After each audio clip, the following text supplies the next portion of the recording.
Hey, this is a video for 1.1b, Introduction to Ecosystems. So check out the overview and set up your guided notes. Now, competition is when two organisms are fighting for the same resources. Now, in the case of plants, they could be fighting for habitat space. They could be fighting for soil nutrients. They could be fighting for water levels. They could be fighting for sunlight.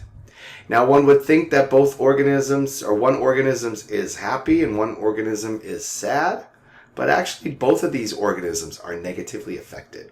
One of them, even though it might be better at competing, it is still negatively impacted.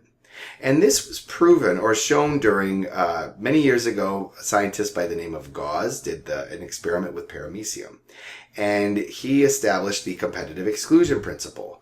And that states that two organisms that are occupying the same niche cannot coexist. So he took two different species of paramecium, which are single-celled heterotrophic organisms that live in fresh water. And you had species A and species B. Now, species A would exist in a higher population density than species B. But what happened when you put them both together is both of their populations diminished. So both of them went from having relatively high population densities to noticeably lower population densities. And this is because when they're competing, there is going to be some sort of negative impact on both of them. So you've seen this, or you've learned about this when you talked about Darwin's finches, the beaks of finches, Galapagos finches. Those birds with the small seeds favored the smaller, or with the small beaks, favored the smaller seeds. And those birds with the larger beaks favored the larger seeds. So there is an area where you're going to have medium-sized seeds. And because of that, when there is an overlap, you're going to see that both of their populations will be diminished, their overall populations. Now, birds have found a way around this, and we've seen this competitive exclusion principle in action, because these organisms have eventually, the habitat favored the organisms with the bluebirds with the smaller beaks and the redbirds with the larger beaks.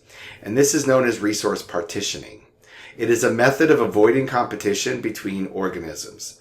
So you're going to have these birds with the medium-sized beaks just really weren't favored. So those populations declined or decreased over many generations.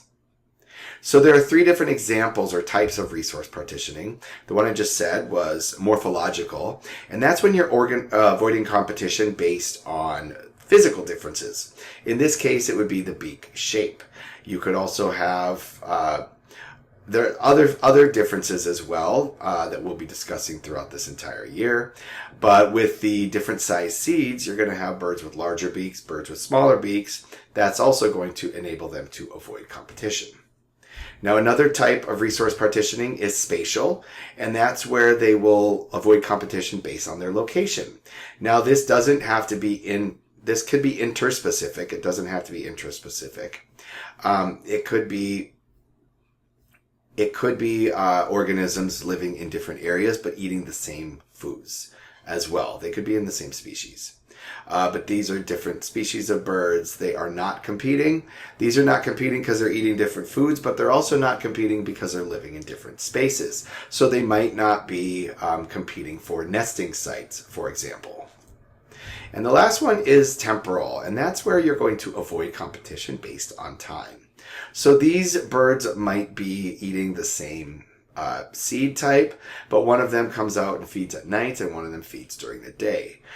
This is very common in the desert because we will see nocturnal organisms that are able to eat or find their prey at different times of the day.